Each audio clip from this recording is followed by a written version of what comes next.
Hechos Ecuador, es la televisión, es la Tengo radio. ya al doctor Eduardo Franco, al que le doy la bienvenida. Un abrazo, doctor, buenas noches. Gracias por estar en Hechos Ecuador.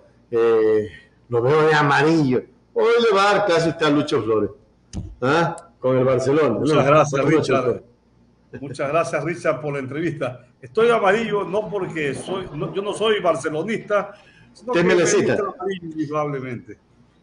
Aquí estamos para analizar los temas del momento del Ecuador. Por supuesto que sí. Buenas noches, Lucho Flores, bienvenido a Hechos Ecuador. Muy buenas noches. ¿Cómo está, doctor? Cuidado, se me va a cambiar de equipo. Cuidado, nomás le digo. Porque mire al susodicho como está que tenta con el amarillo. Y usted viene y le hace el juego. Aclare, doctor.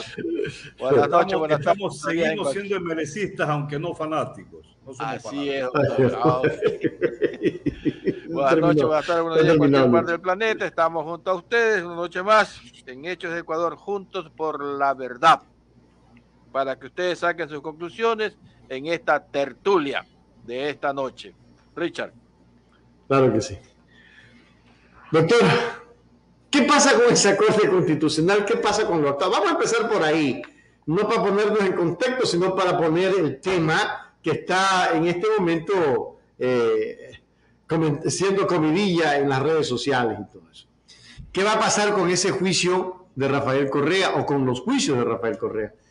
¿Va a gozar de nulidad absoluta sabiendo de que estos jueces no están dentro de los parámetros o de los términos legales como jueces? Buenas noches.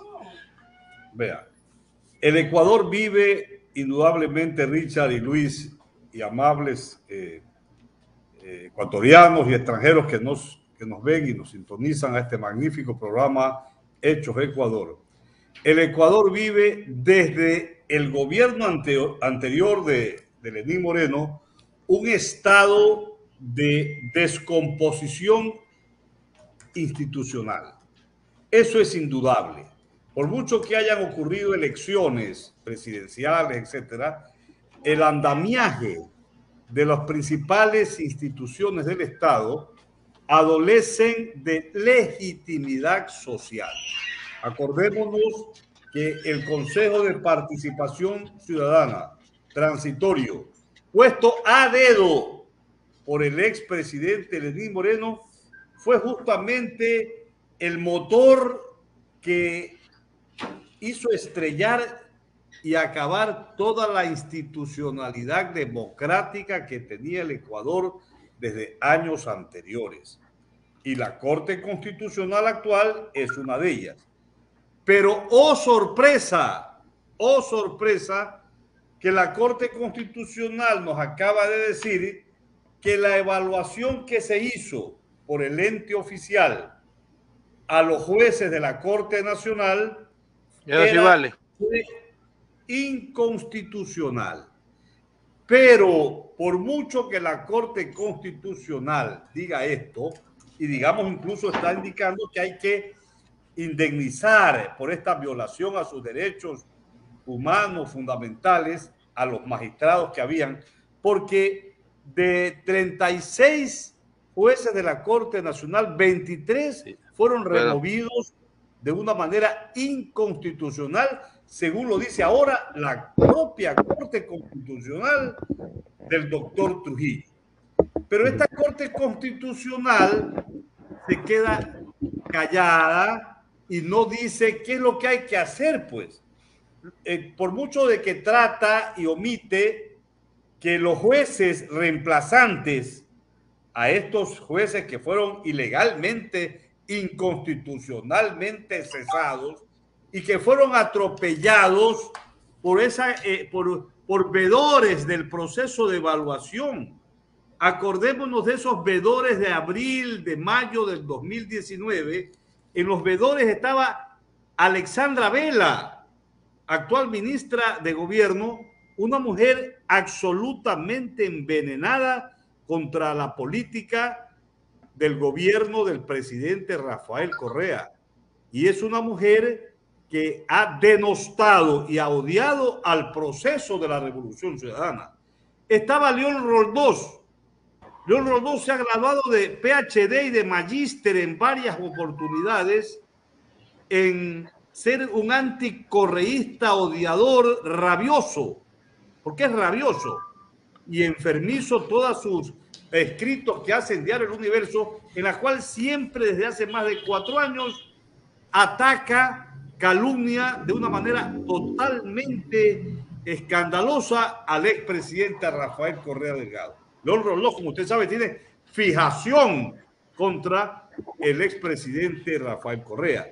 Estaba Vanessa Aguirre, estaba Gustavo Medina, que fue presidente de la Corte Suprema de Justicia. Es decir, todas estas personalidades, entre comillas, eran manifiestos odiadores y ellos formaron el paquete de jueces. ¿Con qué ánimo? Con el ánimo de perseguir, con el ánimo de atacar y de fraguar toda triquiñuela, todo proceso fraudulento contra Rafael Correa Delgado y contra los dirigentes de la Revolución Ciudadana. Por eso usted ve que meses después se instaura el caso Balda. Se instaura después el famoso caso Arroz Verde, mal llamado después caso Soborno, porque el objetivo fundamental, Richard y Luis, el objetivo fundamental era sentenciar a como dé lugar, violando todo procedimiento jurídico, racional, ético y moral. Se trataba de transgredir el proceso constitucional y legal contra Rafael Correa. Y por eso es que crearon este proceso para sentenciarlo a Correa. Ya antes de que se iniciara, creo que fue en abril o mayo del 2020, 2019, se inició pues el famoso caso de Arroz Verde, el caso Sobornos. El objetivo era que antes del 20 de septiembre de 2021, que era la fecha en la cual Rafael Correa podía optar en uso y en ejercicio de su derecho constitucional para poder ser candidato a la vicepresidencia en plena pandemia. Tenemos que acordarnos, a veces los ecuatorianos perdemos la memoria. En plena pandemia, en abril del 2020, creo que fue el 7 de abril, cuando los propios términos y plazos de todos los procesos, estábamos en pleno encierre por el problema del COVID, confinados. Cuando la propia Corte Nacional de Justicia y el Consejo de la Judicatura habían decretado mediante resoluciones que todos los plazos y los términos en todos los procesos estaban suspendidos. Abrieron, fue la excepción, y sentenciaron a Rafael Correa de una manera absurda por autoría mediata, por influjo psíquico, como, digamos, responsable de un cohecho, cuando nunca existió tal delito, nunca se demostró. Esto del influjo psíquico realmente ha dado la vuelta al mundo y nosotros somos el hazme reír del mundo, pero querían una sentencia a primer nivel, después aceleraron todos los procedimientos, hicieron, digamos, el recurso de apelación rápido y en menos de 30 días, antes del 20 de septiembre del 2021, hubo la sentencia ya ejecutoriada en el recurso de casación. Una casación que por lo general toma muchos meses y a veces años en la Corte Nacional de Justicia, pero estos jueces, que fueron jueces transitorios, jueces temporales, ¿no?, puestos a dedo, sentencian a Rafael Correa. Pero si ahora la propia Corte Constitucional dice categóricamente que esa evaluación de los anteriores 22 magistrados de la Corte Nacional de Justicia era inconstitucional y ordena el resarcimiento patrimonial económico a los magistrados cesados, era inconstitucional, significa que los jueces reemplazantes actuaron ilegalmente, actuaron inconstitucionalmente. Aunque la sentencia no lo diga, corresponde ahora, caso por caso, que los afectados por estos jueces transitorios o temporales, que no existen en la Constitución ni en el Código Orgánico de la Función Judicial, estos jueces temporales.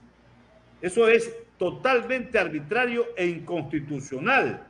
Entonces ahora corresponde, en el caso sobornos, por ejemplo, disponer que haya una nulidad absoluta, total. Hay un cúmulo de situaciones, porque esta sentencia realmente, el hecho mismo, y aquí vamos a robustecer, sí, yo quisiera, doctor, esta realidad de la Corte, de esta sentencia de la Corte Constitucional, porque procedería que haya un recurso de revisión, porque aquí se ha vulnerado estándares internacionales de la Corte Interamericana de Derechos Humanos. La Corte Interamericana de Derechos Humanos ha dicho en innumerables fallos que no se puede atentar contra el principio de independencia de los jueces. Los jueces tienen que tener independencia de los órganos del poder público. Y cuando hay jueces temporales, no hay independencia, no hay, digamos, una verdad, una honestidad en el juez, y esto acarrea nulidad. La sentencia del caso Sobornos contra Rafael Correa es una persecución política pavorosa. Ya los jueces, los abogados, ilustres abogados de Rafael Correa, el doctor Jarrín, el doctor Zambrano Pasquel, han demostrado y dicho los aspectos jurídicos de por qué razón este influjo psíquico inventado. No ha habido en más de 200 años ninguna sentencia por influjo psíquico. Esto es una cantinflada absurda, traída de los cabellos, y los $6,000 que prestó Rafael Correa fue debidamente probado de que fue un préstamo, etc. Aquí no hubo cohecho. Nosotros sostenemos que ni siquiera hubo delito, Richard, porque de acuerdo con el Código de la Democracia, si hay alguna inobservancia, es una infracción del Código de la Democracia, pero no es un delito doloso. No hay delito doloso. Todo este proceso del caso Arroz Verde es indudablemente fabricado para impedir que Rafael Correa participara en las elecciones del 2021, y por tanto todo es nulo. Lo que pasa es que en el Ecuador, a nosotros nos llaman, a mí como jurista y como profesor de Derecho Penal de la Universidad Católica de Santiago de Guayaquil, me llama la atención que la academia en su conjunto a nivel del Ecuador, las principales instituciones que son respetabilísimas que tiene el país, se quedaron callados. No dijeron nada. Y solamente fueron los correístas y los abogados los que de una u otra manera hemos protestado. Pero caramba, no hay mal que dure 100 años. La persecución infame, este lawfare que se dio, y este linchamiento mediático que también propiciaron y crearon los principales medios de comunicación dominantes en el Ecuador, esto tiene que tener su fin, porque en un Estado constitucional de derechos y de justicia, como dice la Constitución, que es el Ecuador, no puede ser que al más importante líder político del Ecuador, reconocido y respetado y con gran prestigio a nivel internacional, se le haya conculcado sus derechos fundamentales de participar en la vida política ecuatoriana. Y esto conlleva que se hayan vulnerado los derechos de miles de electores que tenían y tienen todavía confianza y respaldo le dan al expresidente Correa. Y además, el lawfare también se está perpetrando todavía contra un hombre inocente, contra un mártir de la democracia ecuatoriana, que es el ex vicepresidente de la República del Ecuador, ingeniero Jorge Glass Espinel.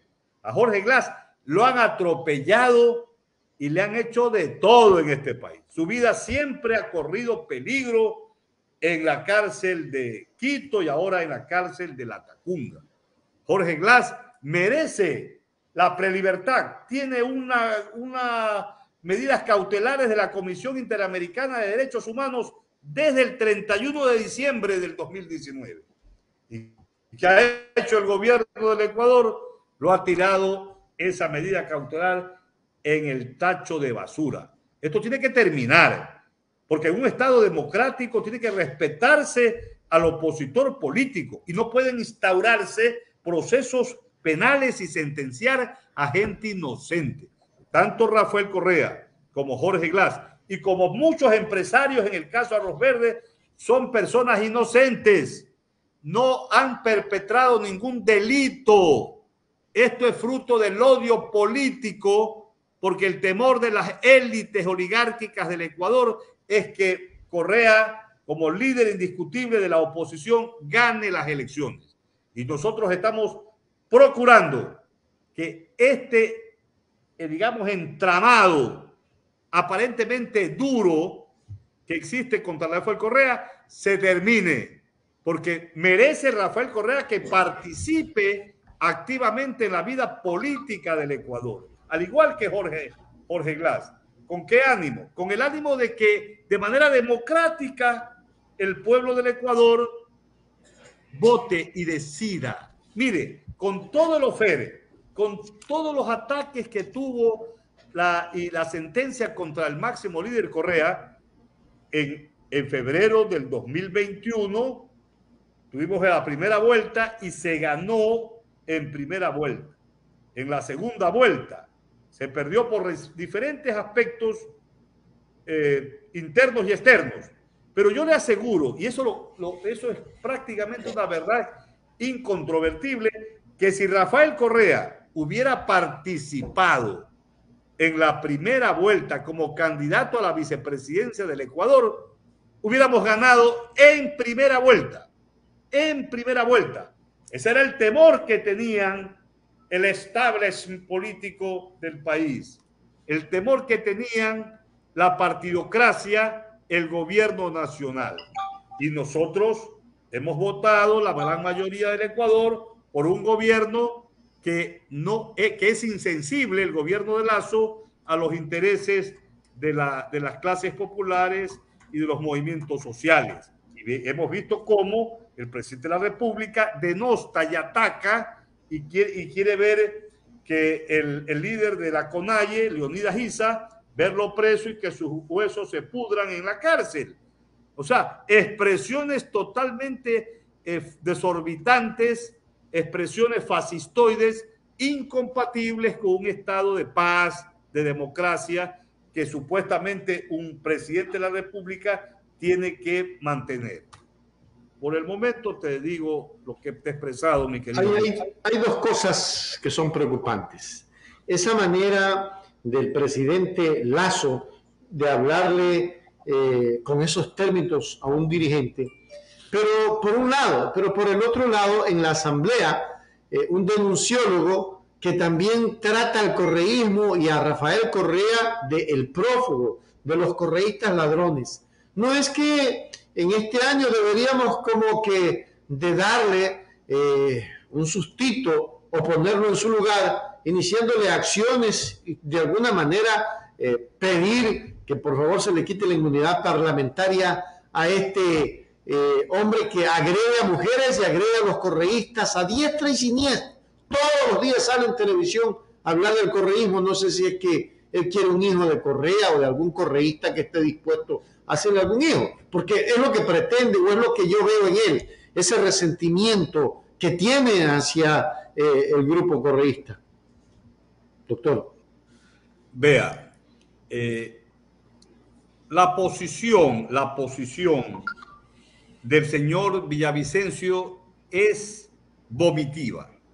Yo no quisiera hablar de este señor porque realmente ¿qué seriedad pueden tener argumentos de una persona que psicológicamente vive con ese odio permanente y además lo ha dicho públicamente él mismo.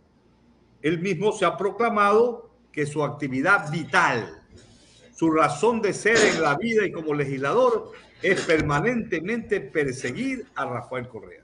Entonces, con este señor no podemos hablar de seriedad, no podemos hablar de fundamentación, porque un legislador tiene que ser un legislador de la República. Un legislador ya no es legislador de su partido, sino que tiene que procurar la investigación más allá de cuestiones de orden personal.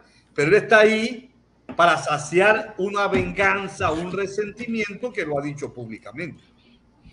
Así que yo creo que lo que esa comisión que la preside de fiscalización Villavicencio es una vergüenza para la Asamblea Nacional. Nunca ha tenido el Parlamento, que siempre ha sido criticado, un personaje tan, digamos, reprochable y tan vomitivo como Villavicencio. Así que no le demos mucho chance porque sabemos que lo que él dice es un cúmulo de injurias, de calumnias y nada es verdad de todas sus apetencias enfermizas.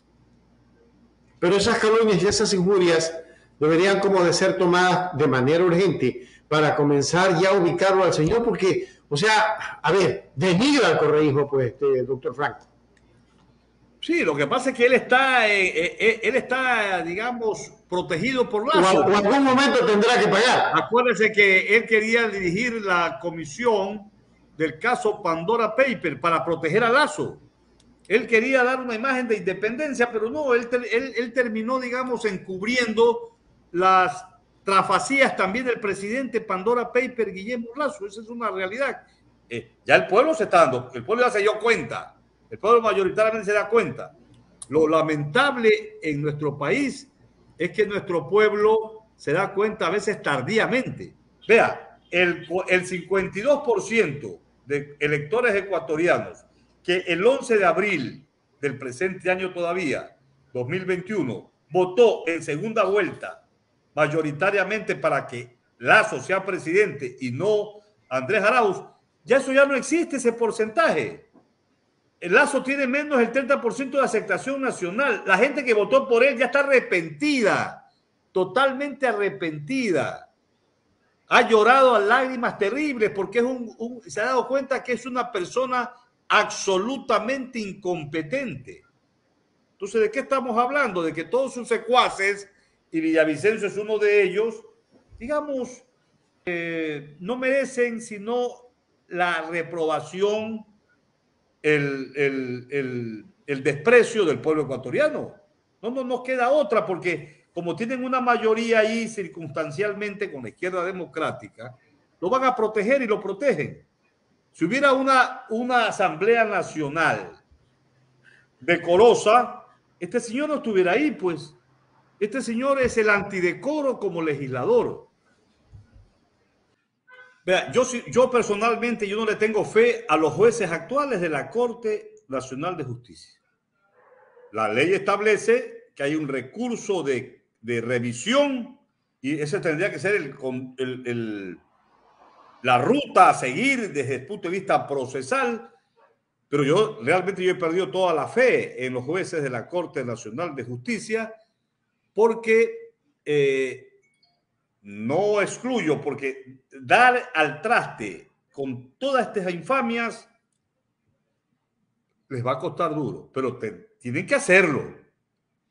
Yo más bien creo que a nivel internacional de la Comisión Interamericana de Derechos Humanos, la demanda contra el Estado, en la CIDH primero, presentar también en la Comisión de Derechos Humanos de la ONU, todo este ingrediente positivo que se dé, la misma sentencia, aunque tibia es la sentencia de la Corte Constitucional, porque tratan también de blindar ellos a los jueces reemplazantes, o sea, como que dice, la sentencia que hicieron los jueces que reemplazaron a los inconstitucionales sacados, se mantiene, cuando eso es un absurdo.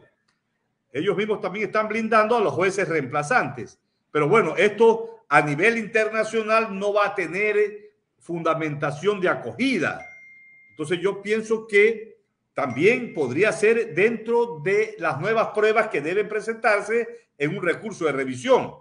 Ojalá, no descarto que hayan jueces valientes, jueces que tengan compromiso con la Constitución, con la verdad, con la ley y con su conciencia limpia.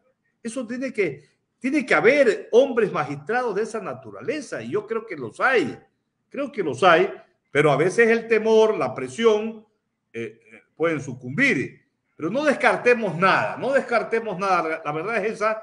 Pienso que tenemos que seguir la lucha es a través de los medios de comunicación, y ustedes juegan un rol sumamente importante como medios alternativos para que se difunda la verdad de lo que está pasando.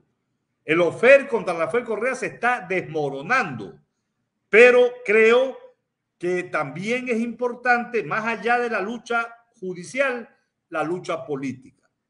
Vea, hace pocos días, hace 2 o 3 días, el presidente Correa propugnó y aceptó la creación de un gran frente progresista, democrático, de izquierda, pero que no se abandone. Hay también personalidades del centro, de la derecha, incluso honestos. Tiene que abrirse el abanico, y estamos de acuerdo en la creación de este gran frente con Leonidas Issa, con la CONAIE, porque tenemos que conversar sobre programas de gobierno para que el neoliberalismo, para que el gobierno rastrero al Fondo Monetario Internacional de Guillermo Lasso sea detenido, para que no haya la continuación el 2025, tiene que reconquistarse el poder político en el Ecuador. Y la única manera es que todos los sectores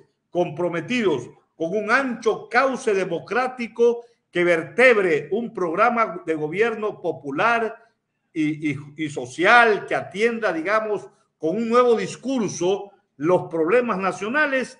Solo así, reconquistando el poder político, se puede, digamos, comenzar a construir, a liquidar, a terminar todo este andamiaje de instituciones fruto del Trujillato, del Consejo de Participación Ciudadana, que demolieron el Estado de Derecho. No hay otra opción.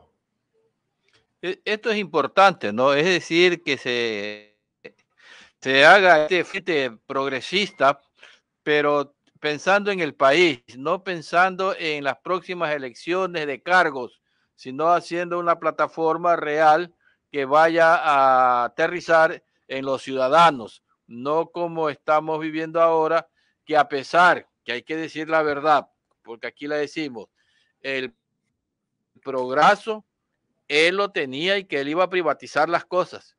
Por eso votaron, pero no por ese programa, votaron por el odio. Se dejaron llevar por el odio, porque algunitos ni leyeron el programa de Lasso. Lo que sí decíamos aquí en Hechos Ecuador es que no voten por ese programa, porque se vienen las privatizaciones, se viene que te vas a quedar sin beca, se viene que el Seguro Social va a ser privado, se viene la venta del Banco del Pacífico, la venta de los bienes del Estado, pero ahí está el resultado, que se dejaron llevar por el odio. Pregunto yo, doctor, esto que ha hecho la Corte, para cerrar el caso de la Corte, está involucrada la señora Maldonado, la concuñada de Lenín Moreno, porque ella fue la que ejecutó lo que le dijo el transitorio. Hoy en día, ella se está lavando las manos diciendo que ella lo que hizo fue cumplir lo que le mandó el transitorio, pero ella debe ser llamada a la asamblea, porque hay la norma en lo que es de la Contraloría, dice: cuando usted recibe una orden mal dada, tiene que asimismo rechazarla con argumentos diciendo que no la puede cumplir. Si el superior le vuelve a insistir, la responsabilidad queda en el superior. Pero ella nunca dijo que la orden no tenía fundamento. Y hoy en día dice que ella cumplió la orden de lo que le dijo Trujillo, los transitorios. Vea, más allá de esta cuestión de dilucidar eso o no, más allá de eso, lo más importante es establecer que dentro de la Corte Nacional de Justicia hayan jueces probos y no temporales que puedan actuar en un recurso de revisión para, en primer lugar, nulitar el juicio contra Jorge Glass. Jorge Glass nunca cometió el delito de asociación ilícita. Ese juicio es nulo. Y todos los atropellos que se han cometido con él tienen que ser resarcidos por el Estado. También, en un recurso de revisión, anular el caso Balda. El caso Balda es otro asunto producto del odio y del ofer político. El asunto debemos llevarlo a nivel judicial. Y el caso Sobornos en el recurso de revisión, con la sentencia que tenemos ahora de la Corte Constitucional, pues tienen que haber jueces que digan, los jueces que actuaron, como por ejemplo el juez León, que hizo la sentencia por influjo psíquico, toda esa payasada, eso no tiene sostén. Allí hay gente inocente sentenciada. Y que hay la grabación con la fiscal, pues también. Entonces, con León. Porque lo otro de que hablan de un proceso, digamos, juicio político al Consejo de la Judicatura, eso es un tema de orden político. Y cualquier argumento en defensa de los distinguidos magistrados del Consejo de la Judicatura, digamos, es un tema político que allí UNES ni siquiera tiene los votos mayoritarios en la Asamblea. No nos desgastemos allí, sino procuremos que haya un recurso de revisión con jueces que puedan anular los procesos penales que fueron instrumentalizados, fabricados por la partidocracia, por Lenín Moreno, por Trujillo y ahora alentados por Guillermo Lasso. Vea, si a Rafael Correa no lo hubieran sentenciado con esa sentencia inicua, él se hubiera inscrito el 20 de septiembre de 2020 como candidato a la vicepresidencia del país y hoy fuera el vicepresidente de la República, porque Rafael Correa cuenta con el respaldo mayoritario del pueblo ecuatoriano. Hace pocos días salió una encuesta de clima social en que los preguntan quién fuera el presidente si las elecciones fueran hoy. Nebog, lo ponen a todos y lo ponen a Correa, cuando Correa está ahorita proscrito electoralmente. Y gana Correa. Gana Correa, claro, con un 18 o 20%, pero gana. Usted le pregunta a cualquier... Vean, Correa es la personalidad política más destacada del Ecuador. Es la figura política a nivel internacional del Ecuador. Entonces, esta situación es lo que nos debe preocupar al progresismo, al correísmo, a los dirigentes de Revolución Ciudadana, que el líder del Ecuador, de la oposición, que es Correa, digamos, pueda venir al país y que él pueda participar en la vida política electoral del Ecuador. Lo otro, digamos, es puros enfrentamientos en la cual nos vamos a ver abocados a situaciones que ¿a qué conducen? No conducen a nada. El correísmo debe de enfocar su acción política en destruir todo el andamiaje judicial absurdo, prepotente, fuera de todo sentimiento humano, cristiano y fuera de la Constitución y la ley contra Jorge Glass y contra Rafael Correa. Porque si no, digamos, la situación se convierte cada vez más en una deplorable preocupación que no nos conduce a nada bueno. Correa es un hombre positivo para el Ecuador. Correa es una orientación para el país. Es una luminosidad, es un extraordinario político que no puede estar al margen de la vida activa política del Ecuador. Así de sencillo. Y ese odio que le tienen algunos periodistas y la mayoría de los medios masivos tienen que tranquilizarse. El Correa de ahora no es el Correa de hace 10 años. Los hombres superan incluso problemas de personalidad. Correa hizo una obra fundamental de trascendencia revolucionaria y democrática, defendió derechos e hizo una transformación material del Ecuador increíble que el gobierno de Lenín Moreno la ha terminado y la ha deshecho.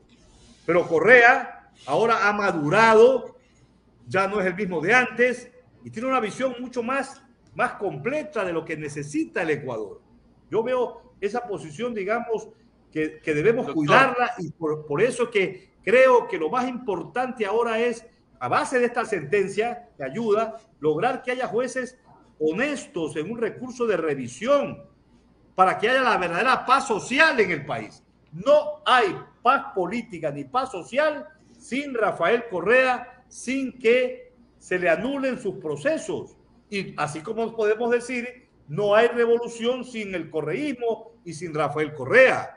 Correa está a la vanguardia de la izquierda ecuatoriana. Correa es el faro político de la gran mayoría de ecuatorianos que desean que su personalidad política no se termine todavía. Es un caso único en toda la historia del Ecuador. Es un caso único. Porque el recurso de revisión es un recurso extraordinario que se puede presentar en cualquier tiempo. O sea, si no hay nuevas pruebas, entonces ya ahora mismo se puede presentar a nivel de la Corte Interamericana de Derechos Humanos, las quejas en la Comisión de Derechos Humanos de la ONU, etcétera. Pero también está libre la opción de presentar en el recurso de revisión ante los jueces de la Corte Nacional de Justicia. A mí me parece que por ahí debe seguirse la hoja de ruta de los juristas que defienden procesalmente al expresidente. Sería lo más excelente para que ya esto termine y verdaderamente quede esta gente de todo lo que han actuado en contra del progresismo. Richard. Yo quería tomar la última parte que dijo el doctor. Pero, a ver, doctor, ¿es posible en todo caso que alguna persona, algún defensor, se pronuncie por la revisión a sabiendas de que hay dentro de lo que la Corte resolvió, dice que los juicios no serán, que con los que actuaron estos jueces, no podrán ser alterados? Eso dicen ellos, como jueces constitucionales, para darle la razón a los jueces que fueron cesados inconstitucionalmente. Pero por lógica, lo que han dicho los jueces de la Corte Constitucional no se sostiene en la metodología racional de una conclusión totalmente lógica. ¿Por qué? Porque si la evaluación fue inconstitucional, ¿qué pasó con los nuevos los reemplazantes? Los reemplazantes no podían actuar porque tienen un origen ilegal e ilegítimo.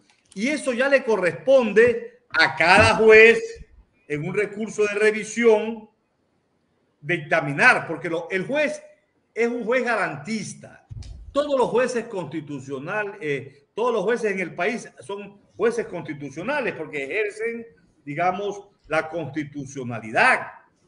El bloque constitucional, el juez de inquilinato, el juez civil, el juez de menores, etcétera, son jueces constitucionales. Y el juez puede inobservar el criterio peregrino tratando de defender. Claro, es que en el fondo ellos en el fondo, la Corte Constitucional quiere que el espíritu de cuerpo sea desterrado políticamente, porque ellos son fruto justamente del trujillato.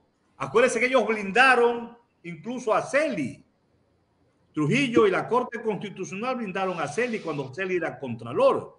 Entonces todos ellos tienen una noche neoliberal trujillata terrible. Entonces, pero si hay jueces valientes de la Corte Nacional que actúen, que no sean temporales, que actúen en un recurso de revisión, pueden anular esas sentencias porque tienen un origen ilícito. Además que hay un cúmulo de factores de nulidad. Hay un cúmulo de factores de nulidad. Yo no lo tengo en este momento para poder indicarte, pero hay falta de motivación de la sentencia. Vea, ¿hasta eso?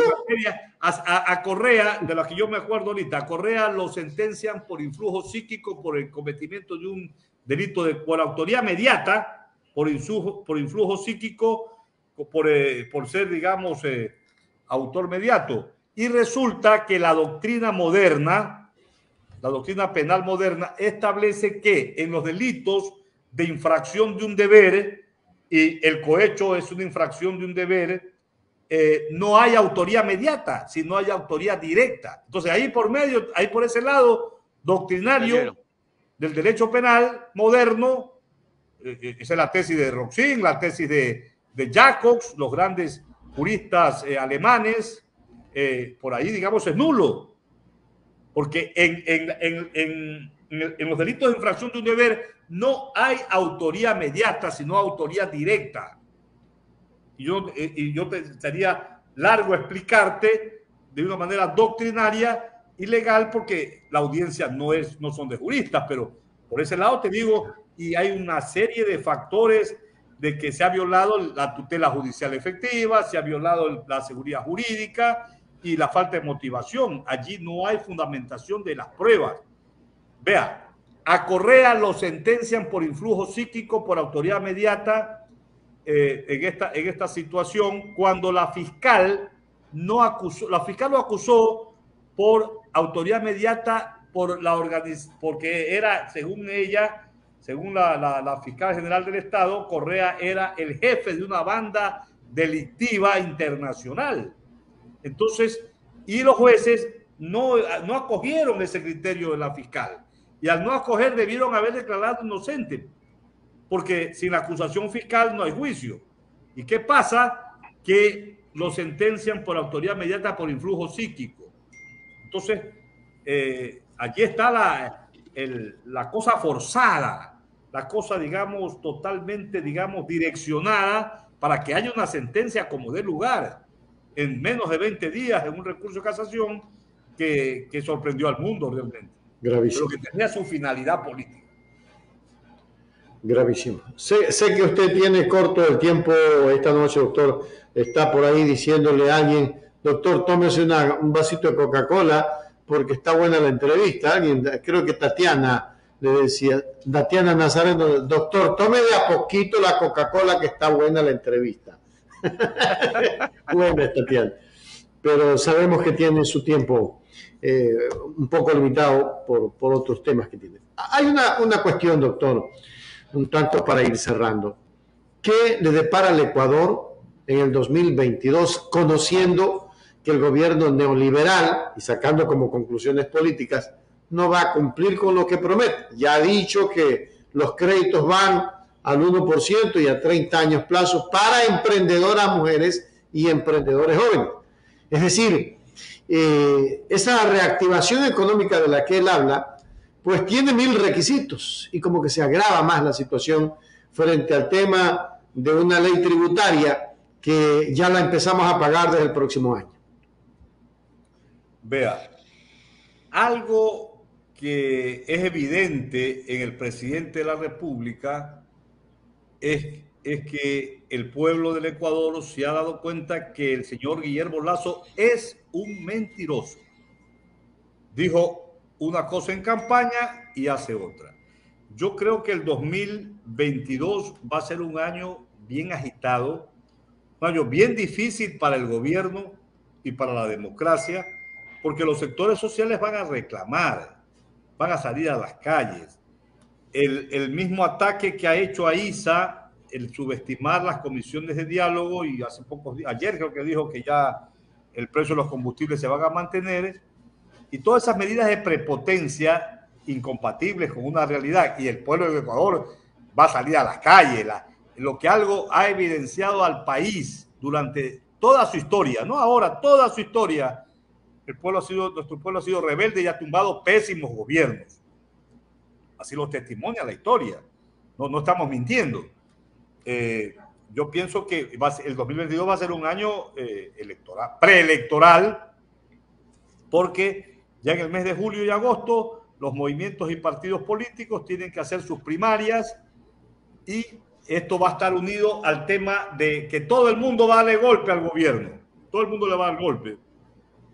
Y sí, los dirigentes indígenas que calientan las calles y cuentan con una estructura organizativa de combatividad, se radicalizan posiciones y el gobierno, que no tiene inteligencia, que no tiene cabeza, que no tiene, digamos, interlocutores políticos de primer nivel, sino que ellos, entre empresarios, entre ellos, creen que es el Ecuador.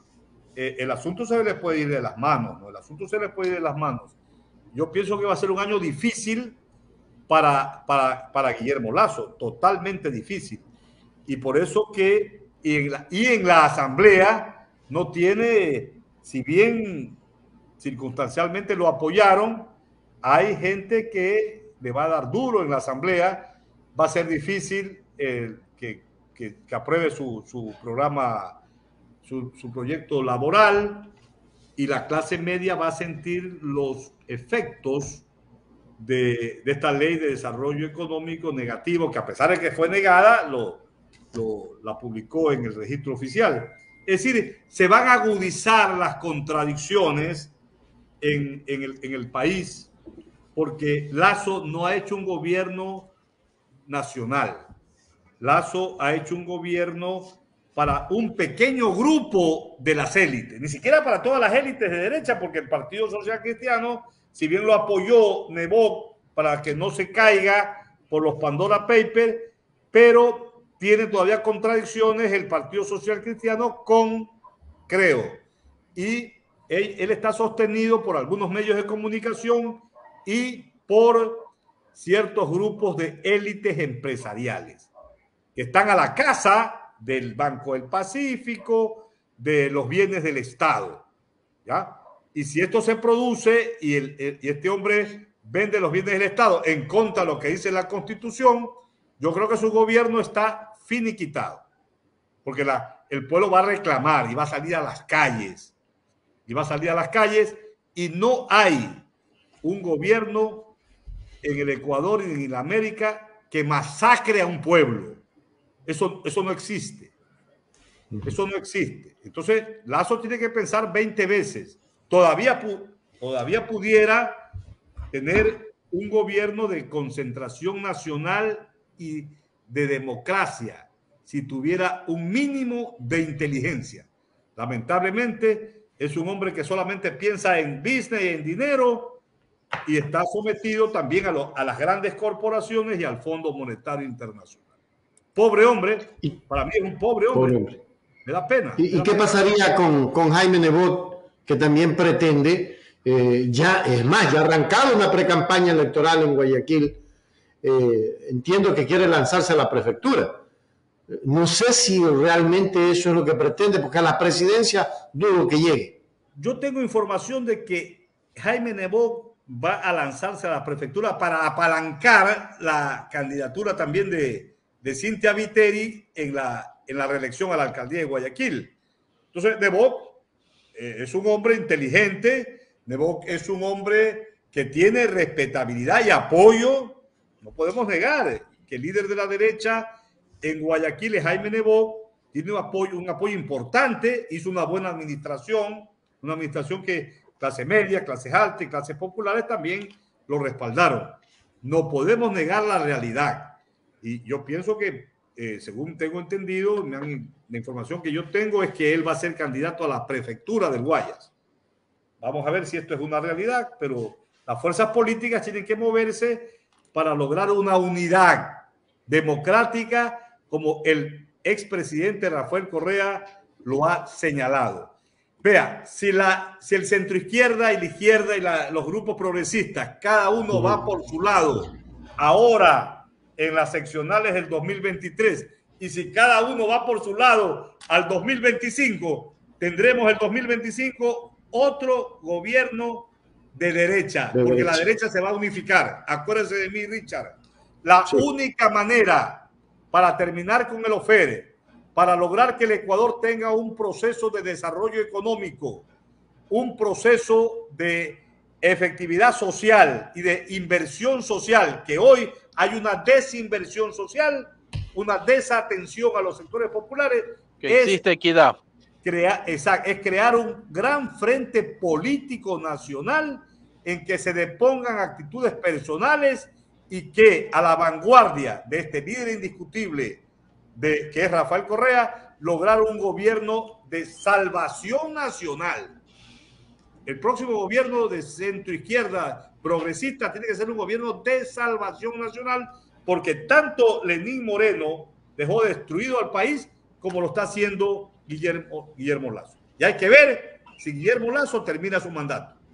Que yo lo dudo porque es una persona testaruda, es una persona que busca confrontación con los grupos sociales que calientan las calles, y ese uno de los grupos es la dirigencia indígena, la dirigencia de la CONAIE, etc.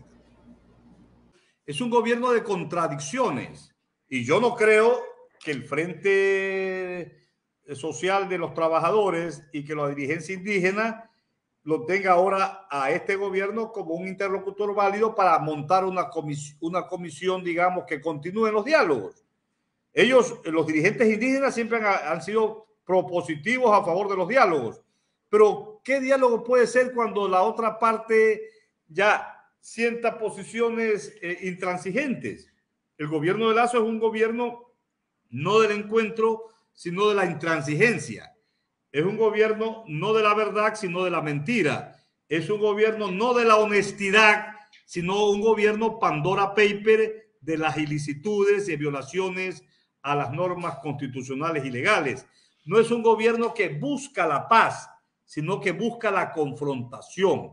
Es un gobierno no que busca el apoyo al pueblo, el apoyo y trabajo a los más menesterosos, no, sino que es un gobierno que busca lucrar económicamente y vender las rentas del Estado. Es un pésimo gobierno, y ya sus propios electores del 11 de abril del 2021 ya lo ha abandonado, están arrepentidos. A mí me constan, tengo amigos profesionales, empresarios amigos que me lo han dicho. Están decepcionados, están aburridos, están angustiados porque no hay seguridad jurídica en el país. ¿Usted cree que la tan cacareada inversión extranjera de la que se llena la boca el señor Lasso, usted cree que va a venir cuando ve que él le dice al dirigente indígena, que es un dirigente importante, que lo quiere meter preso, que lo va a arrastrar a la cárcel para que sus huesos, o sea, le desea hasta la muerte? Entonces, ¿qué estamos hablando? De que quiere meter preso a toda la oposición, o sea que mañana me mete preso a mí también, pues. Porque si el canciller, si el embajador de Estados Unidos habla de narcogenerales, él se quedó calladito, sumiso. Y, oiga, cualquier hombre lo llama presidente. Si yo fuera presidente, a ver, señor embajador, véngase para acá, a ver, y públicamente dígame quiénes son los generales, déme las pruebas. Es indigno. Y yo no creo que tenga el respaldo de las Fuerzas Armadas. En las Fuerzas Armadas hay coroneles, hay tenientes coroneles, hay tenientes, hay oficialidad joven, hay generales también distinguidos y honorables. Esa gente debe estar indignada. El alto mando militar mediano y para abajo debe estar indignado que no ha salido en defensa de las gloriosas Fuerzas Armadas ecuatorianas. Agacha la cabeza a un embajador que supuestamente hace declaraciones políticas y terribles. Entonces, un presidente así no merece el respeto de nadie. Y ya la misma gente, como le dije, que votó por él, ya se siente decepcionado. Es que mire, Lasso nunca estuvo preparado. Nunca. Luis Flores, Richard Macías, nunca estuvo preparado para ser presidente de la República. Lasso es un niño engreído que con sus millones, él está preparado, es muy inteligente para hacer millones, dinero, llevar dinero a los paraísos fiscales. Ir cubriéndose. Pobre que fue, se enriqueció en menos de 20 años, pero para ser presidente, vea, Lazo no ha leído un libro en su vida. Lucho, Richard, ni un libro ha leído en su vida. Es la plena. Le pregunta a Lazo, ¿quién escribió El Quijote de la Mancha? Te va a decir Cantinflas. A ver, señor presidente, ¿quién escribió La Divina Comedia? Te va a decir Lucho Flores. A ver, señor presidente, ¿quién escribió, lógico, Crimen y Castigo? Señor presidente, ¿cuándo fue la Revolución Francesa? Hace 500, hace 1000 años, te va a decir. Lazo es un ignorante. No terminó la secundaria, estudió hasta segundo o tercer año. Pero si el precio de la leche no sabía, pues, doctor. No sabe el precio de la leche, no sabe nada. Sabe sí, ya siendo presidente, muy bacán, te voy a meter preso, le dice a Leonel Giza. ¿Qué es todo presidente con el poder? Sí, pues, quítenle el poder. Hechos Ecuador, es la televisión, es la radio, es